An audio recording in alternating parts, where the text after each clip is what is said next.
మన ప్రభువును రక్షకుడైన యేసుక్రీస్తు సర్వశక్తి గల నామంలో లైఫ్ చర్చ్ వైజాగ్ నుండి మీకు శుభములు.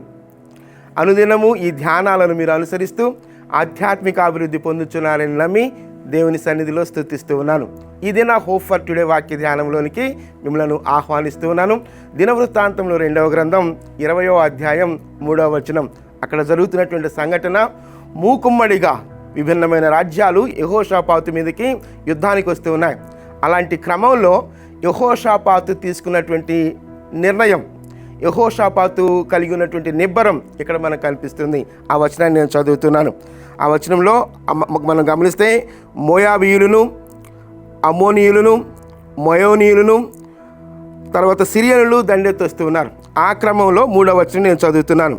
యెహోషాపాతు భయపడి యెహోవా యొద్ద విచారించుటకు మనసు నిలుపుకొని యూదా అంతటా ఉపవాస దినమును ఆచరింపవలెనని చాటింపగా. యెహోషాపాతు భయపడి యెహోవా యొద్ద విచారించుటకు మనసు నిలుపుకున్నాడు అనే మాటను నాకు కట్టుకుంది. భయపడినప్పుడు మనసు నిలుపుకోలేం.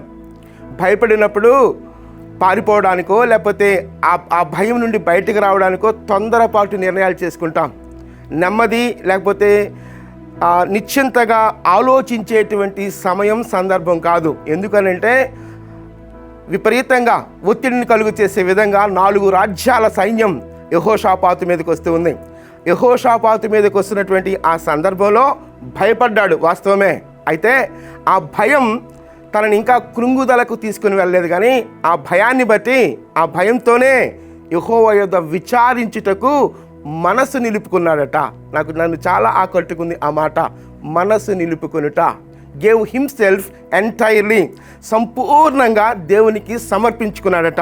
అంటే తన్ను తానుగా, అంటే ఆ సమస్యను సమస్యగా పట్టుకొని దేవుని సన్నిధిలో సమర్పించుకొని ఉపవాస దినాన్ని ప్రకటించాడట.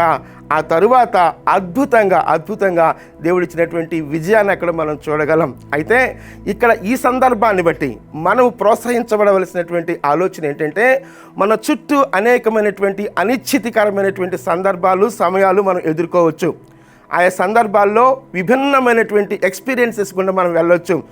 ఒక్కో సందర్భంలో అనారోగ్య పరిస్థితి కావచ్చు, ఆర్థిక సమస్యలు కావచ్చు, సంబంధ బాంధవ్యాల్లో రకరకాల విభిన్నమైన సమస్యల గుండా వెళ్తున్నప్పుడు ఆ సమస్యల నడుమ కృంగిపోవటానికి వీల్లేదు. కానీ ఆ సమస్యల నడుమ యెహోవా యొద్ద విచారించుటకు మనసు నిలుపుకున్నట్లయితే అద్భుతాలు మనం చూడగలం. అదే జరిగింది ఇక్కడ. యెహోషాపాతు భయపడ్డాడు, వాస్తవమే. ఆ భయం ఎక్కడికి దారి తీసిందనంటే, యెహోవా యొద్ద విచారించడానికి మనసు నిలుపుకున్నాడు. మనసు నిలుపుకోలేక తీసుకునేటువంటి డెసిషన్స్ మన జీవితాల్లో చాలా చాలా చాలా అశుభ పరిణామాన్ని దారితీసే పరిస్థితులు కనిపిస్తూ ఉంటాయి. అయితే యెహోషాపాతు వలె మన జీవితాల్లో, మన ఆధ్యాత్మిక పోరాటాల్లో అనేకమైనటువంటి శోధనలు, అనేకమైన శ్రమలు, అనేకమైన పోరాటాల నడుమ నిజమే మనను భయం కల్పించేటువంటి పరిస్థితులు వస్తూ ఉంటాయి. ఆ పరిస్థితుల నడుమ భయపడతాం. అయితే యెహోవా యొద్ద విచారించడానికి మనసు నిలుపుకోవడం అది నిరీక్షణతో కూడింది, అది విశ్వాసంతో కూడింది. ఆ తరువాత జరిగినటువంటి పరిణామం దేవుడు అద్భుతంగా విజయాన్ని ఇచ్చాడు.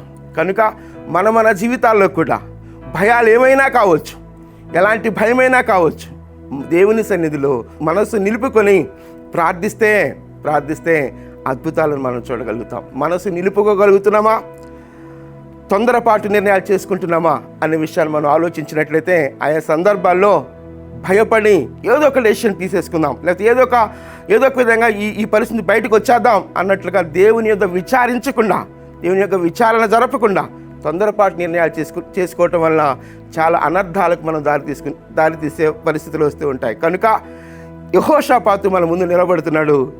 భయపడి మనసు నిలుపుకున్నాడట. అద్భుతం. భయపడ్డాడు, వాస్తవమే. కానీ యెహోవా యొద్ద విచారించుటకు మనసు నిలుపుకుందామా? మన పరిస్థితులు ఎలా ఉన్నప్పటికీ దేవుని మీద మాత్రం మనం మనసు నిలుపుకుందాం. ఎలాంటి అననుకూలతలు ఎదురవుతున్నప్పటికీ అననుకూలతను అనుకూలంగా మార్చుకొని దేవుని సన్నిధిలో ప్రార్థనాపూర్వకంగా ముందు కొనసాగుదాం. ప్రార్థిద్దామా? చిన్న ప్రార్థన. కృపగలిగిన దేవా, దయగలిగిన మా తండ్రి, మా చుట్టూ మేము ఎదుర్కొంటున్నటువంటి సమస్యలు, మమ్మలను భయంలోనికి నెట్టివేసేవిగా ఉండవచ్చు ప్రభువా. అయితే మీ సన్నిధిలో మనస్సు నిలుపుకొని మీ యొద్ద విచారణ చేస్తే మీరిచ్చే ఆలోచనలు, మీరిచ్చే సమాధానం, మీరిచ్చే విజయాలు గొప్పవి ప్రభువా. అట్టి రీతిగా మనస్సు నిలుపుకొనగలుగునట్లుగా కృప దయచేయమని మీ కృపకు మమ్మలను మేముగా సమర్పించుకుంటూ యేసుక్రీస్తు నామంలో ప్రార్థించి వేడుకొనుచున్నాం తండ్రి. Amen, amen. ప్రభు సన్నిధి నిత్యము మనకు తోడయుండునుగాక. ఆమెన్.